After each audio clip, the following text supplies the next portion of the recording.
네, 오늘 말씀의 제목은 하나님 보시기에 좋았더라. 하나님 보시기에 좋았더라.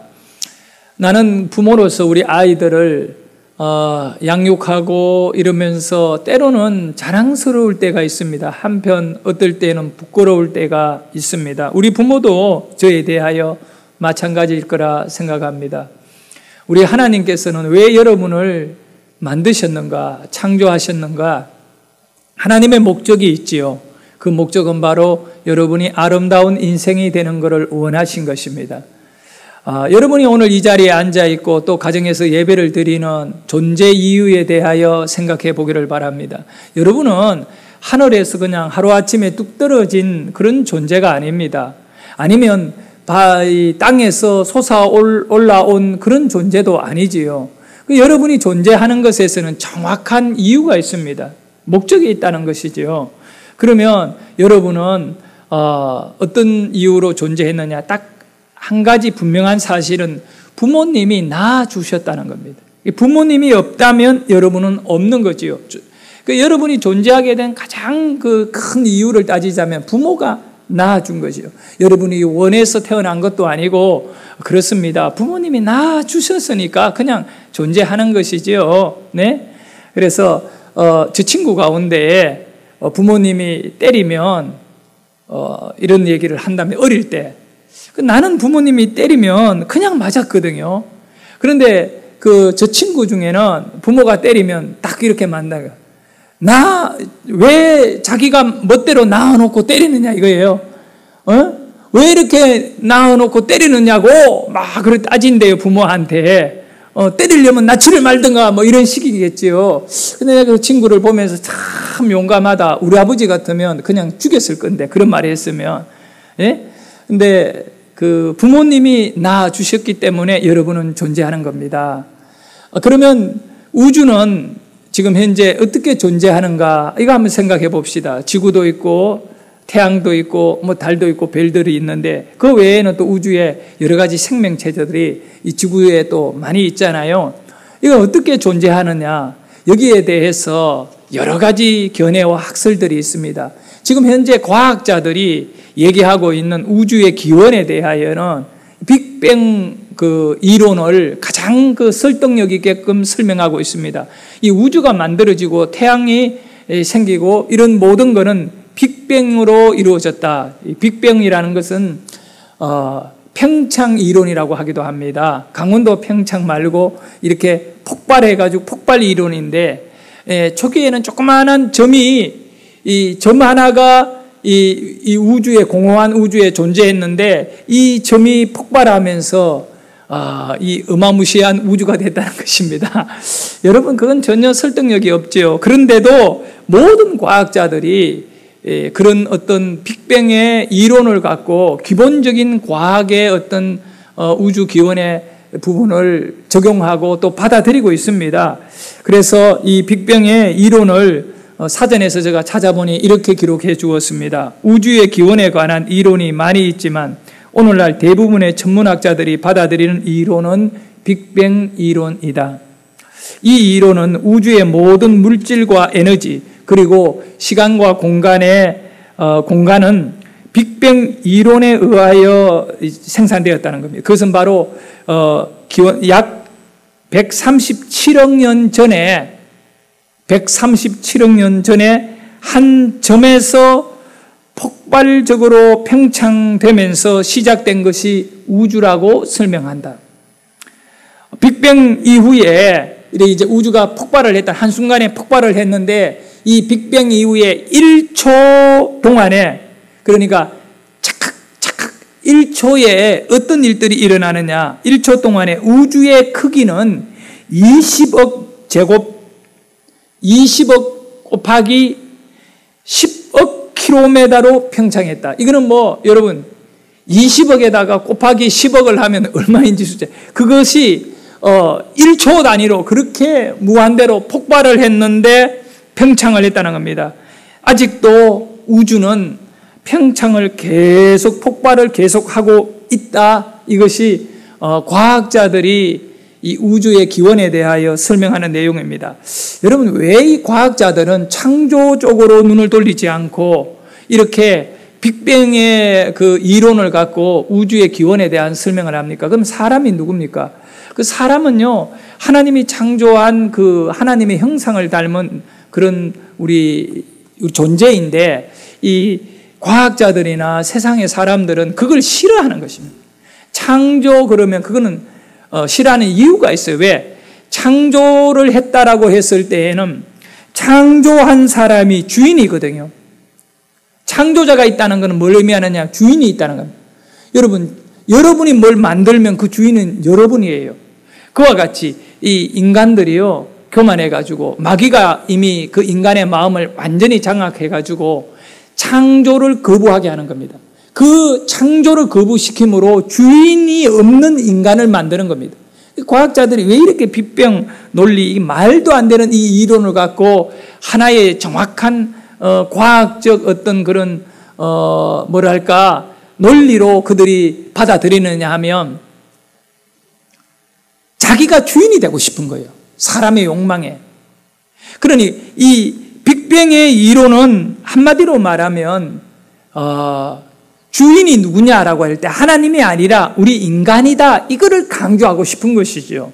그렇게 해야 그것이 설득력이 있거든요.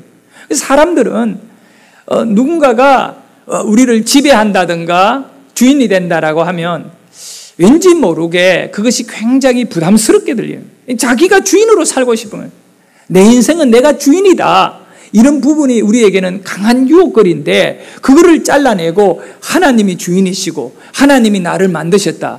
이거는 교만한 인간, 죄인으로서의 인간은 받아들일 수가 없기 때문에 결국 창조 원리를 거부하고 바로 어느 날 갑자기 우연이라고 하는, 인간의 출처가 우연인 겁니다. 그 우주 만물이 우연히 만들어졌다.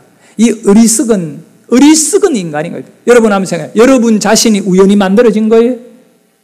아니, 여러분 한번 생각해 보세요. 여러분이 우연히 생겼느냐? 절대 그렇지 않아요. 가까이에 나의 존재는 앞에서 얘기한 대로 부모님에 의해서 만들어진 거죠. 이렇게 태어난 거죠. 그런데 우주가 우연히 생겼고 우리가 우연히 생겼다고 말합니다. 이 마귀의 역사에 오늘 모든 사람들의 생각이 갇혀 있는 것입니다. 그래서 하나님을 떠나고 현대 사람들이 자기가 주인이 되어 자기 하고 싶은 대로 하고 살아가는 것이죠.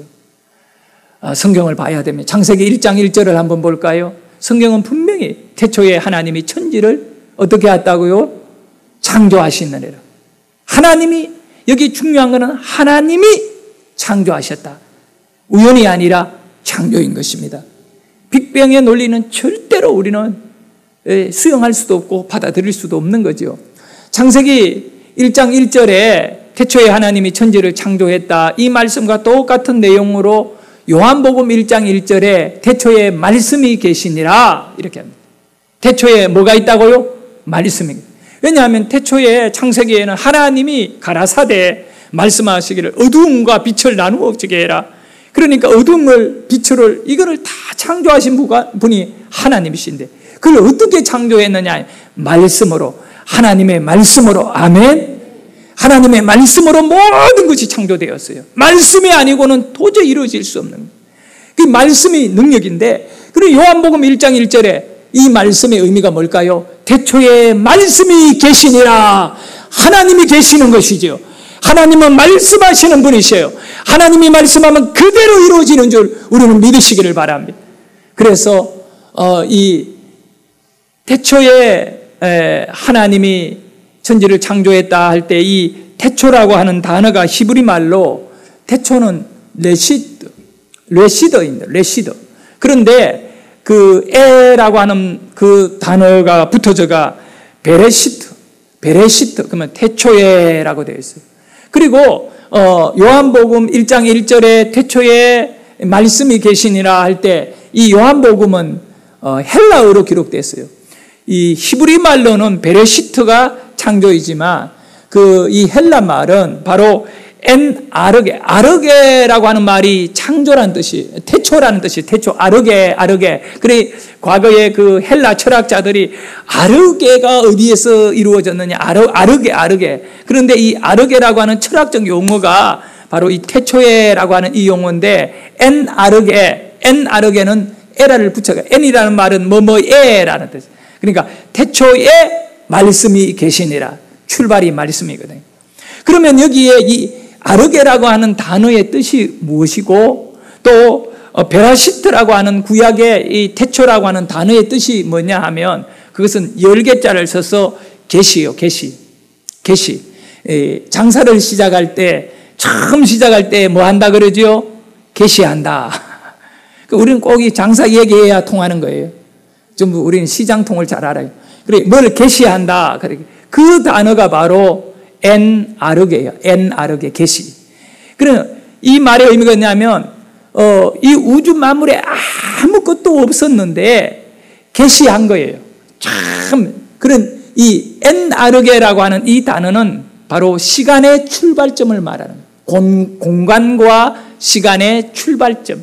그 시간이 언제 출발했느냐 하면 하나님이 말씀하시는 그 순간에 시간이 출발했다. 이것이 요한복음의 논리거든요.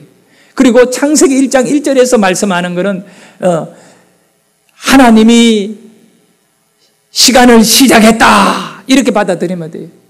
태초에 하나님이 천지를 창조했다. 모든 것의 시간을 공간을 하나님이 시작했다. 그러므로 우리는 이 하나님의 시간 안에 우리는 그 하나님의 공간 안에 그리고 하나님의 이 모든 창조 안에 머무는 존재가 되어야 되는 겁니다. 다시 한번 1장 1절을 보도록 합니다. 네, 태초에 하나님이 천지를 창조하시느니라. 여기 태초에 나온 것은 베라시티라 그랬잖아요. 시작했다. 누가? 하나님이 천지를 창조했다. 그런데 이 하나님이라고 하는 단어가 바로 뭐냐 하면 엘로힘입니다. 여기 원어의 엘로힘, 그걸 우리 번역으로 하나님이라고 합니다. 엘로힘. 그러면 이 엘로힘이라고 하는 단어가 어떤 뜻을 가지고 있느냐 하면 강하다라고 하는 단어예요. 능력이 있다. 우리말로는 전능이다. 전능. 능력이 많다. 그리고 또 다른 뜻은 두려운 존재이다. 그러니까 보통 우리가 이렇게 우리 인간과 완전히 다른 두려운 존재예요. 경외심을 가지고 이렇게 대해야 될 존재다. 이 전능한 존재 이런 뜻이고요. 그게 하나님이라는 뜻이에요. 네? 엘로힘. 바로 전능하지 아니하면 어떻게 우주를 만들 수가 있겠습니까? 성경은 우리에게 하나님은 전능한 분인데 그 능력이 있고 강하신 그분이 우리가 두려워하고 떨어야 될 그분이 우주를 창조했다, 시작했다. 이해가 되시면 아멘 합시다. 하나님의 이름은 엘로힘. 창세기 1장 1절에 하나님을 딱 소개하는 겁니다. 엘로힘. 시간의 시작은 엘로힘. 아멘. 공간의 시작은 엘로힘. 인생의 시작은 엘로힘. 우리의 시작은 엘로힘입니다. 하나님이 없이는 우리는 아무것도 아닌 것입니다. 하나님이 우리를 만드셨기 때문에 그 하나님으로 인하여 우리는 모든 것이 다 가능하게 되고 모든 것이 이루어지게 되고 인생의 모든 것은 오직 엘로힘, 전능하신 하나님 편에 설 때에 우리가 그 하나님이 우리를 바라보시는 축복의 은혜를 누리게 되는 것이죠. 성도 여러분, 하나님이라고 하는 이 이름은 구약에 두 가지를 사용하고 있습니다. 엘로힘이라고 쓰고 또 한에는 여호와라고 하는 야훼, 여호와라고 하는 하나님의 이름을 쓰게 됩니다. 엘로힘이라는 이름의 뜻이 능력이 있다, 전능하다라고 하는 의미잖아요. 그러니 능력이 있으니까 창조가 가능한 것입니다. 우리는 능력이 없어요. 창조의 능력이 없기 때문에 창조를 못하는 하나님이 될 수가 없는 것입니다.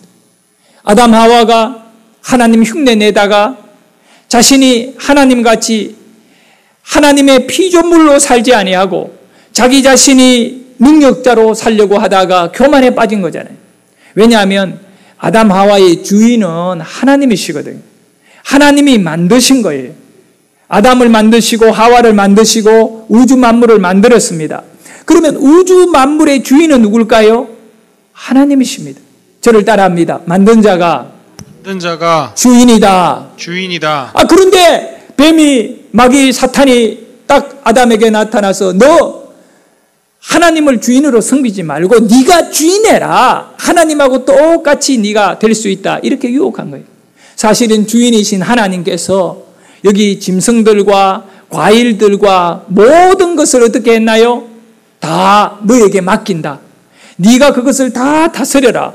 이렇게 주인이 우리에게 그거를 다 맡겨줬는데 그거 만족 못하고 어떻게 했냐? 실제로 내가 주인으로 살고 싶은 유혹 그렇게 하다가 선악과를 따먹게 되고 결국은 죄가 인간을 장악함으로 우리는 죄인이 되어버렸습니다. 여러분 잘 아셔야 돼요. 우리 최 목사님 수요일 날 설교하시면서 아주 의미 있는 말씀을 하셨어요. 그게 뭐냐 하면 죄를 지어서 우리가 죄인이 아닌 거예요. 죄인이기 때문에 죄를 짓는다. 바로 왜 죄인이 되었나요?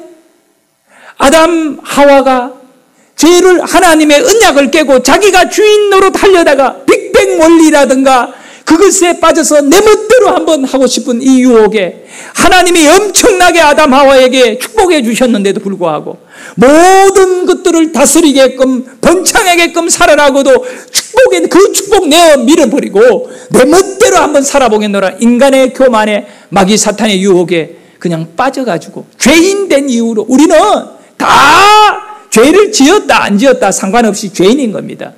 앞뒤에 그리고 가정에 있는 여러분 예배하는 전부 다 죄인이다. 죄인. 예? 그런 죄인이 어떻게 구원을 받을 수 있나요? 그래서 하나님께서는요 출애굽기 6장 3절에 하나님을 이렇게 소개하고 있습니다. 크게 읽습니다. 시작.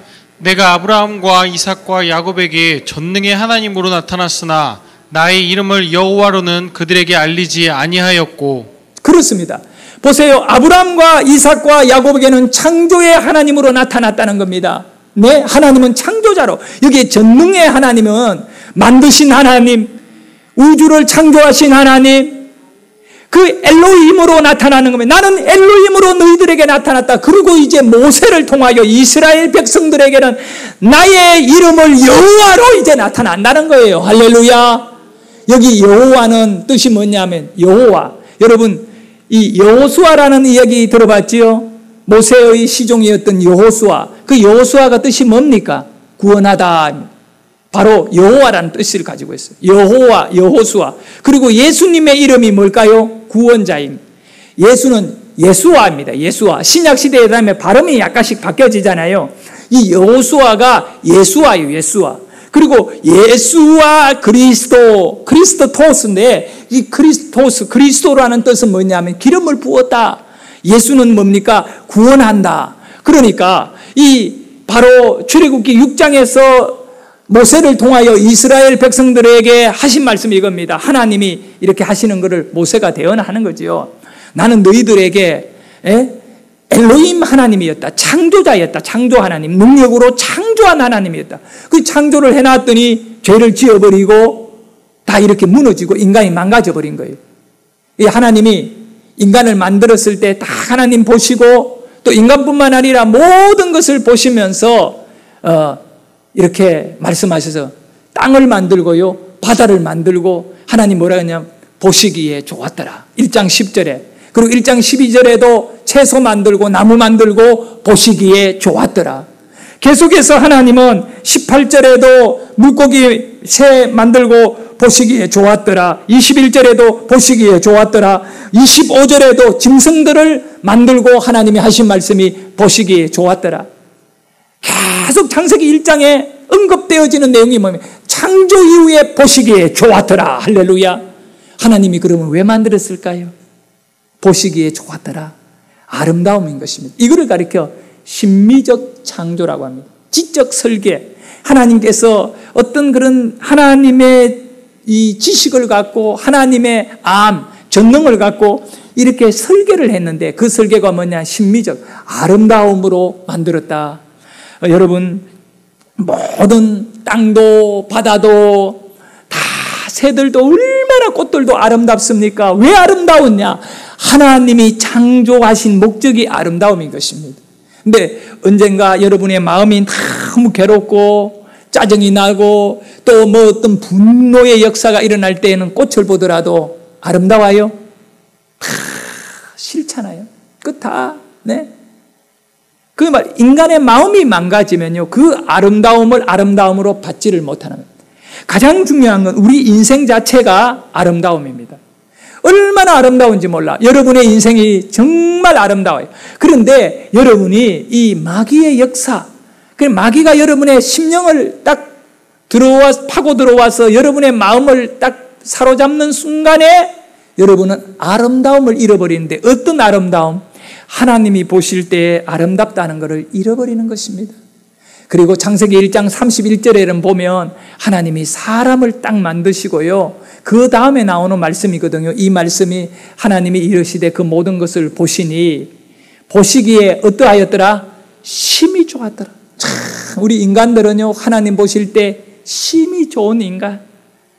그런데 나도 우리 아이들에게 이 실수하고 잘못을 하게 되면 화부터 내요. 화부터 소리를 팍 지르고, 어디 내가 옛날에 말하면 전기기관차에 꿀떡을 삶아 먹었는지 소리부터 지르고, 차 안에서도 소리 지르고. 우리 집사람이 저보고 해요. 다 좋은데 제발 소리만 지르지 말해. 내가 소리를 지르는 거는 돌들이 소리를 안 지르니까 내가 왜 그러냐면 분노하고 막 내 마음에 안 들어가 소리를 지르는데, 그러면 안 돼요. 왜요? 다 그 못난 인생도 하나님이 보실 때 다 좋았던 거예요. 하나님이 보시기에 좋은 것을 내가 왜 그렇게 분노하고 소리 지릅니까? 그런데 여러분 이걸 알아야 돼. 하나님이 왜 여호와로만 엘로힘으로 너희들에게, 아브라함에게, 이삭에게, 야곱에게는 내가 엘로힘으로 너희들에게 나타났지만 이제 너희들에게 나의 이름을 여호와로 나타난다. 여호와라는 뜻이 뭐라고요? 구원이다고. 이제 모세를 통하여 우리에게 정확한 구원을 가르쳐주는 거예요. 왜요? 이 모세가 백성들을 이끌고 광야로 들어가서 십계명을 주잖아요. 모세 오경 말씀을 주잖아요. 아멘 합시다. 그렇게 해서 말씀을 가진 자들이 구원을 받게 되거든요. 그래, 언약의 이름이 바로 여호와입니다. 성도 여러분, 여러분의 가슴 속에 엘로힘 하나님, 전능하신 하나님을 늘 찬양하시기를 바랍니다. 엘로힘 하나님을 의미할 때는 하나님은 내 인생의 주인이다. 여러분이 주인으로 살고자 하는 유혹이 몰려올 때 내 마음대로 하고 싶고, 내 고집대로 하고 싶고, 내 아집대로 하고 싶고, 내 욕심대로 하고 싶고, 그럴 때 바로 엘로힘 하나님을 바라봐야 됩니다. 겸손해야 됩니다. 나는 피조물이다. 하나님의 자녀다. 자, 창조하신 자가 하나님이니 주인이 하나님이시고, 나는 나의 인생의 주인은 내가 아니고 누구라고요? 하나님이시다. 그런데 내 인생의 주인이 하나님인데 내가 망가진 겁니다. 죄인인 겁니다. 죄를 지어서 죄인이 아니라 뭐라고요? 죄인이기 때문에 죄를 짓는 존재로 지금 내가 살아가는 것입니다. 그러니 하나님께서 나를 구원하시려면 어떻게 해야 되나요? 바로 이 여호와로 나에게 찾아오셔야 됩니다. 구원자로 오셔야 됩니다. 그 구원자가 바로 예수인 것입니다. 예수가 바로 구원자라고 하는 이름의 것을 갖고 있죠. 예수를 깊이 있게 나의 구주로 영접하기를 축원합니다. 여러분, 우리는 사도신경을 압니다. 이 사도신경의 고백에 정확한 신앙이 있습니다.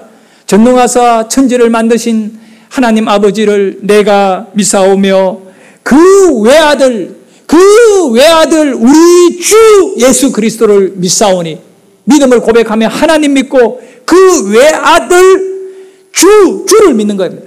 예수님이 나의 뭐라고요? 주인입니다. 바로 구원자가 나의 주인입니다. 그거를 고백하잖아요. 그런데 왜 우리는 오늘도 내가 주인 되려고 합니까? 내 멋대로 하려고 합니까? 내 마음대로 안 되면 막 분노하십니까? 이제 우리는 겸손할 줄 알아야 돼요. 나를 내려놓을 줄 알아야 돼요.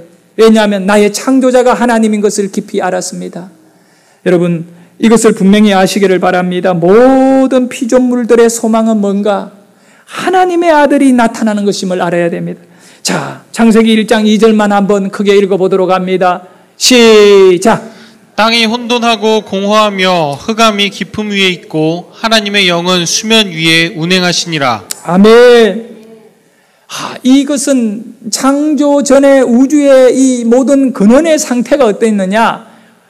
땅이 혼돈하고 공허하고 흑암이 깊음 위에 있었고, 이 혼돈, 이 질서가 하나도 없는 겁니다. 무질서, 공허 같으면 텅 비어 있는 상태.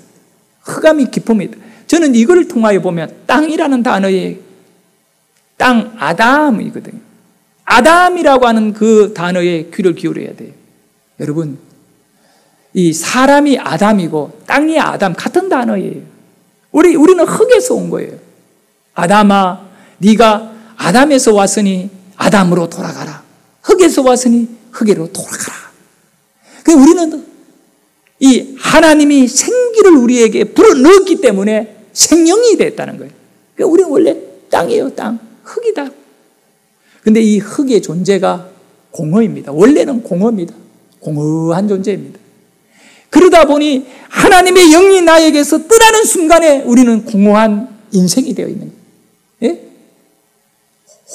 혼란이 있는 거예요. 혼란이 왜 있는가, 여러분에게? 예? 혼란하고 공허하고 흑암이 깊음이, 어둠이 우리의 가슴 깊이 숨어 있는 거예요. 인간의 모습인 겁니다. 네. 그런 땅을 하나님의 영이 그 위에 뭐하고요? 운행하고, 하나님의 영이 그 땅 위에 운행하는 것입니다. 여러분, 오늘 저와 여러분이 말할 수 없는 허전함이 있고 혼돈이 있고요. 이 어둠의 깊음이 우리 안에 참 우리의 인생을 갖다가 보이지 않게끔 장악하고 있는 것을 알게 됩니다. 그런데 여기에서 이 무질서한 우리의 인생 속에 하나님의 영이 우리를 품으실 때 생명의 창조의 역사가 다시 일어나는 것입니다. 하나님의 영이라고 할 때 영은 루하어예요. 이 루하어. 그리고 운행한다, 라하프예요. 라하프. 오늘 여러분은 꼭 이것만은 잊어버리지 말았으면 좋겠어요. 라하프. 루하어가 라하프를 해야 됩니다. 하나님의 영이 운행을 해야 공허한 나의 심령의 생명의 역사를 소유할 수 있다는 것입니다. 하나님의 영이 운행하지 않는 인생은 소망이 없습니다. 여기에 운행이라는 단어, 라하프라고 하는 단어가 어떤 뜻이냐 하면 새가 알을 품을 때 라하프한다 그래요. 우리는 품다라고 하는 뜻이잖아요. 그런데 이 히브리어에는 운행한다라는 단어거든요. 이 단어가 새들이 어떤 새끼를 부화시키기 위해 알을 품습니다. 그럴 때 어떻게 하냐? 우리는 그냥 쳐다보면 이런 닭이 달걀을 그냥 품고 있는 건데 그게 아니에요. 이걸 돌려줘야 돼요. 자꾸 돌려주는 거예요. 품고 난 다음에 이걸 돌려주는 거예요. 운행을 해야 돼요. 그래야 이것이 썩지 아니하고 유정자가 이제 유정란이 생명으로 바뀌어지는 것입니다. 우리 하나님께서 여러분을 품고 여러분을 돌리실 때 때로는 어지럽고 때로는 아프고 때로는 이해가 안 되고 가만히 내버려 두지 이런 생각이 들 때도 있어요. 하지만 우리 하나님께서 운행하시는 것입니다. 저와 여러분에게 생명력을 우리 가운데 넣어주시는 것입니다. 그것이 바로 우주 창조예요. 하나님이 운행하시니라. 하나님이 운행하시니라. 오늘 저와 여러분의 인생 속에 하나님이 운행되는 은혜가 있기를 원합니다. 인간 타락 이후에 하나님과 인간의 사이에 이 넘을 수 없는 벽이 생긴 이유는 바로 하나님 보시기에 좋았더라고 하는 인간이 죄를 지음으로 하나님 보실 때에 더러워졌더라. 하나님 보실 때에 싫었더라. 이겁니다. 그래서 하나님께서 금이라고 하는 것은 칼이잖아요. 불에 칼을 만들어 침입하는 자는 다 죽도록 만든 거예요. 그리고 넘어갔습니다. 죄의 장벽이 만들어진 거지요. 근데 우리 하나님께서 이 장벽을 허무는 과정이 무엇입니까? 그 죄가를 예수에게 다 십자가에서 치르게 하고, 그리고 하나님이 십자가를 믿는 자를 볼 때에 너무 아름다운 거야. 예수 십자가를 믿는 자를 아름다우니까 심히 좋았더라. 그러니 천국에 인도해 가는 것입니다. 할렐루야. 성도 여러분, 예수를 제대로 믿어야 됩니다. 내 하고 싶대로 하는 것이 인생의 이 축복이나 승리가 아닙니다. 결론을 맺겠습니다. 하나님 보시기에 좋았더라. 그런데 목사님, 나는 너무 힘들어요. 내가 병들어 있고요. 내가요 또 너무너무 가난해가지고 요즘은 이렇게 약도 제대로 못 사 먹어요 하는 어려움이 있어요. 가난이 자랑은 아닙니다만은, 질병이 축복은 아닙니다만은, 여러분 잘 아셔야 돼요. 누가복음 16장에 보면 이름이 나사로가 나오는데, 이 나사로는 마르다의 오빠 나사로가 아니라 거지로 얻어먹는 나사로입니다. 그걸 어저께 내가 또 다시 한번 깊이 상세하게 읽어보니까 뭐라고 되어 있느냐 하면, 부잣집 문 앞에 얻어먹는 거지 나사로가 누워있는데, 못 걸어다니고 그냥 쓰러져 있는데 개들이 와가지고 헌대를 할더라. 여러분, 이 헌대라고 하는 것은 고름이 터져 나와가지고 딱정이 만들어지고 이런 것인데 얼마나 비참합니까, 나사로가. 근데 개들이 와가지고 할더라. 나사로가 외롭고 힘들고 너무너무 이렇게 사람들에게 버림을 받았으니 개들이 친구가 되어 위로해 주러 왔느냐? 그게 아니라 개들이 할더라. 이 말은 개도 나사로를 무시하는 것입니다. 개들이 와가지고 나사로를 막 할더라도 나사로는 손 하나 까딱하면서 이 개를 물리칠 힘이 없는, 그러니까 개들도 나사로 주면 내가 멋대로 해도 된다고. 여러분, 개가 여러분에 와가 해봐요. 발길로 차버리지. 깨갱깽하고 도망가지요. 그런데 이 나사로는 얼마나 비참하고 얼마나 정말 사람들을 볼 때에 그렇게 망가져 있느냐 말입니다. 개들이 무시하는 인생이 되고 말하는 겁니다. 유대인들이 말하는 개는 더러운 존재예요. 그 더럽고 아주 그런 존재인 개들도 나사로를 무시해버리니, 그러면 나사로의 인생은 뭐냐 이거예요. 그런데 그 뒤에 이어지는 내용 보십시오. 나사로가 죽었습니다. 하나님의 나라가 아브라함의 품에 안긴 것입니다. 할렐루야. 그러지만 부잣집 그 집 안에, 대문 안에 있는 부자는 잘 먹고 잘 살고, 감히 개들이 어떻게 이 부자를 무시할 수 있단 말입니까? 그렇다면 보신탕감이 되고 말지요. 여러분, 사람들도 이 부자를 두려워하고 이렇게 이 부자에 대하여 아주 존경하는 마음을 갖고 살았던 인물입니다. 그가 죽었습니다. 그는 지금 어디에 갔습니까? 지옥에 갔는데 불길 속에서 그 목마름을 이기지 못하고 울부짖고 부르짖으며 물 한 방울을 예타게 갈망하고 있지 않습니까? 여기서 우리가 알아야 됩니다. 하나님이 보시기에 좋았더라. 바로 여러분의 영혼이 바로 나사로같이 하나님이 보시기에 좋은 거룩한 부자가 될 수 있기를 주의 이름으로 축원합니다. 나는 하나님 보시기에 좋았더라. 이 인생은 하나님을 주인으로, 하나님을 창조자로, 바로 야훼 하나님이라고, 구원의 하나님을 내가 믿을 때 하나님이 보시기에 좋은 인생이 되는 것입니다. 오늘 이 코로나로 인하여 힘들고 어려울 때 우리의 믿음을 제대로 확보하고 하나님 보실 때에 좋았던 믿음으로 예배하는 예배자가 되시기를 예수 이름으로 축원합니다.